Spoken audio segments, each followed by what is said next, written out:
بسم الله الرحمن الرحيم. السلام عليكم ورحمة الله تعالى وبركاته. اليوم على قناة محمد علاء نرى أول تفاعل كيميائي على القناة، وهو سيتم فيه صنعه غاز ثاني أكسيد الكربون واسمه العلمي CO2، وسنقوم بعمل غاز CO2 في حالته الغازية وحالته السائلة. في الحالة الغازية سوف نحتاج إلى مكونين أساسيين، وهما بيكربونات الصوديوم. وقد يسألني البعض منكم من أين قد أتيت بها بيكربونات الصوديوم. تدعى أيضا بيكربوناته، يعني إذا ذهبت عند أي عطار سوف تجدها أيها المتابع، سوف تجد يباع منها بجنيه وجنيهان. وأنا شخصيا اشتريت هذه الكمية الكبيرة لأنني سأقوم بتجربتين، لأنه في الحالة السائلة والحالة الغازية سوف نحتاج إلى كربوناته وزجاجة خل طبيعي. في العموم سنحتاج إلى زجاجة واحدة، لكن أنا كان عندي زجاجة خالية فقمت بصب القليل من هذه من هنا ووضعتها هنا. فأيضا نحتاج إلى منديل وقمع،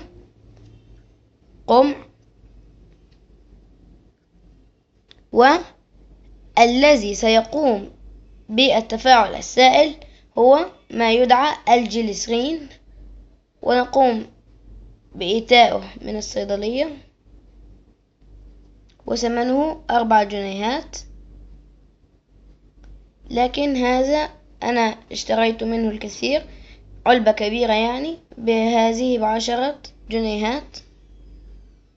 نضعها على جانب، ونحتاج أيضا إلى علبة كي إذا فار أحد التجارب فار التفاعل فلا يسقط على الترابيزة أو الطاولة ويفسدها، لأنه رائحته تكون غريبة ثاني أكسيد الكربون وهو غاز سام. وأيضا نحتاج إلى زجاجة بلاستيك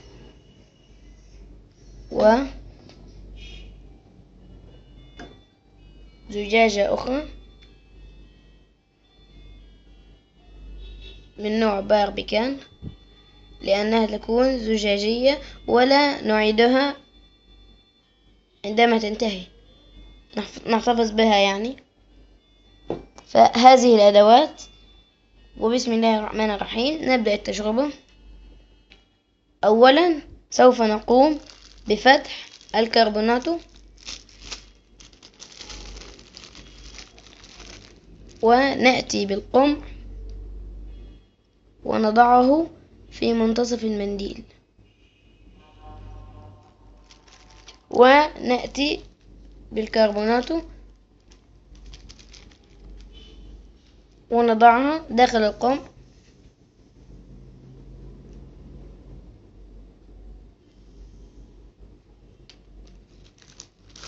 ليس الكثير، القليل فقط، ونضع هذه هنا، ونأتي بالقمع.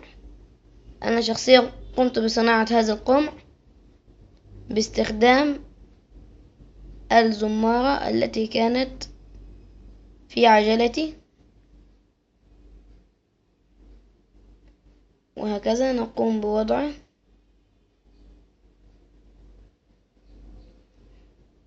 ونقوم بوضع القمع هنا، ومن ثم نقوم بإمساك المنديل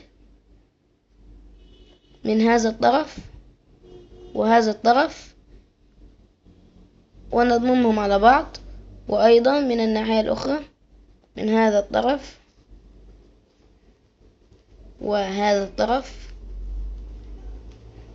هكذا. وثم نحدد أي نوع زجاجة التي سوف نضع فيها التفاعل. أنا شخصيا سأقوم بوضعها في زجاجة شفافة، وسأقوم بالخل النقي. عموما في الحالة السائلة سوف نأتي بالجليسرين ونقوم بوضعه على الخل. فهذه الزجاجة التي لم أضف إليها الجليسرين فنقوم بوضع القليل منها داخل الزجاجة باستخدام القمح.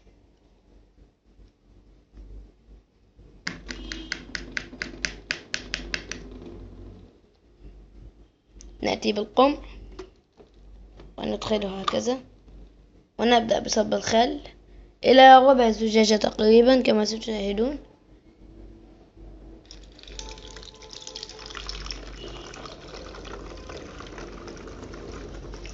هذا يكفي.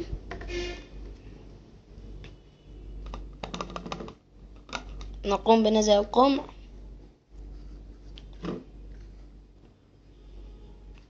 ونغلق هذه الزجاجة الخاصة بالخل لأننا لن نحتاجها مرة أخرى، سنحتاج الزجاجة الأخرى.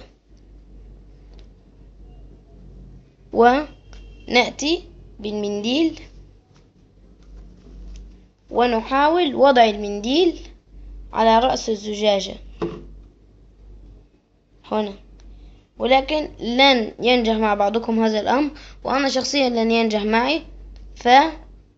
فنقوم بوضع مناديل احتياطية هنا،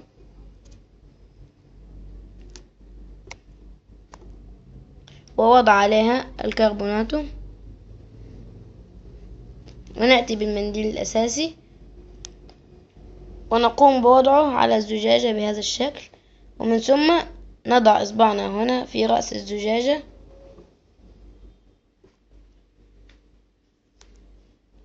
هكذا،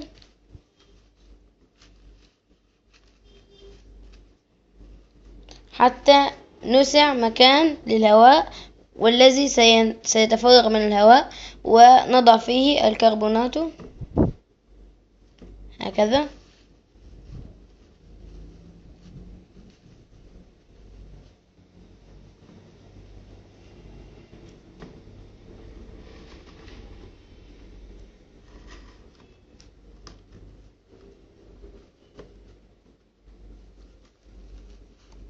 ونقوم بفتحها بهذا الشكل.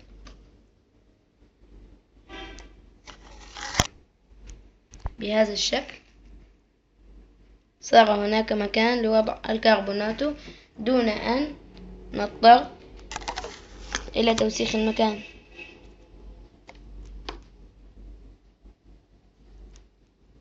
ونأتي بالكربونات من هذا الكيس.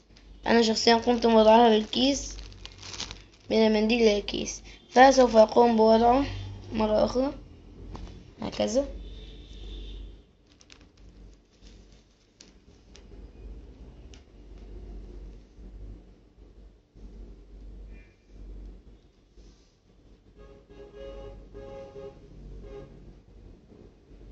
حتى يمتلئ بهذا الشكل. انظروا كيف امتلأ من الأعلى. فنقوم أيضا بوضع إصبعنا عليها حتى تنزل إلى الأسفل.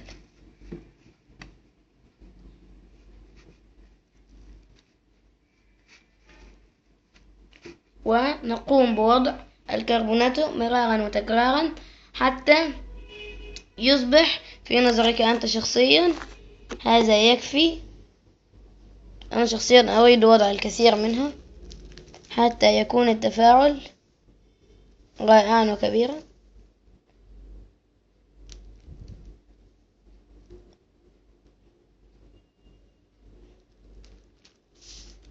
ولا يقوم بتحديدها بالجرام، ولكن على حسب إرادتك أنت شخصيا.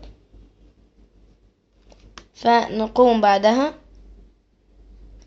بوضع كل المنديل داخل الزجاجة، لأنه عموما عندما يختلط كربوناته مع الخل ينتج غاز ثاني أكسيد الكربون في حالته الغازية. نقوم بوضعها بهذا الشكل. وقبل وضع الكربونات سوف أنبهكم لشيء، يعني هو في الواقع يمكن أن يكون مجرد لعبة، ولكن هذه تجربة حقيقية. يمكن وضع بالون في الأعلى ووضع في داخله الكربونات وصب الكربونات والبالونة هنا، وصب الكربونات داخل البالونة حتى تمتزج مع الخل، فيقوم بملء البالونة بغاز CO2، لكنه بالطبع غاز أثقل من الهواء، فلن تطير البالونة بل ستهبط إلى أسفل مثل باقي البالونات. فيمكن أيضا وضع غطاء القنينة ونعمل مثلا مسحة أو مقلب بأحد الأصدقاء من العائلة، ونقوم بوضعها بجانبه وتقوم برجها. عند رجها فسوف تختلط الكربونات مع الخل، ولكن أنا أريد فقط أن أريكم ماذا يحدث عند وضعها مع الخل. انظروا، سأترك الآن المنديل هذا الشكل.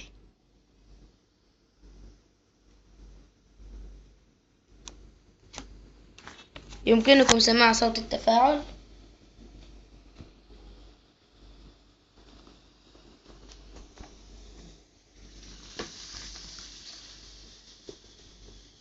أرأيتم ماذا حدث؟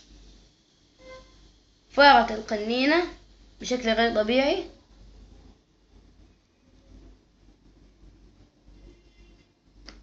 ولكن السائل الذي رأيته خرج ضعفه 20 مرة غاز. فطبعا قام بتوسيخ المكان هنا، فسأقوم بغسل العلبة وأعود لكم. وها قد عدنا لكم بعد غسل العلبة، وانظروا ما زال التفاعل سريعا.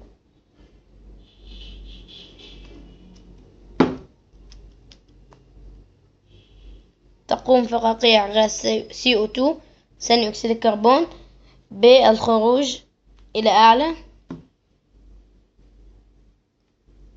وعموما هذه الزجاجة التي تقومون فيها بالتجربة فتكون زجاجة قديمة لا تستعمل مرة أخرى، لأن الغاز سوف يلوثها ولا تصبح صالحة للاستخدام ولا لوضع بها المياه.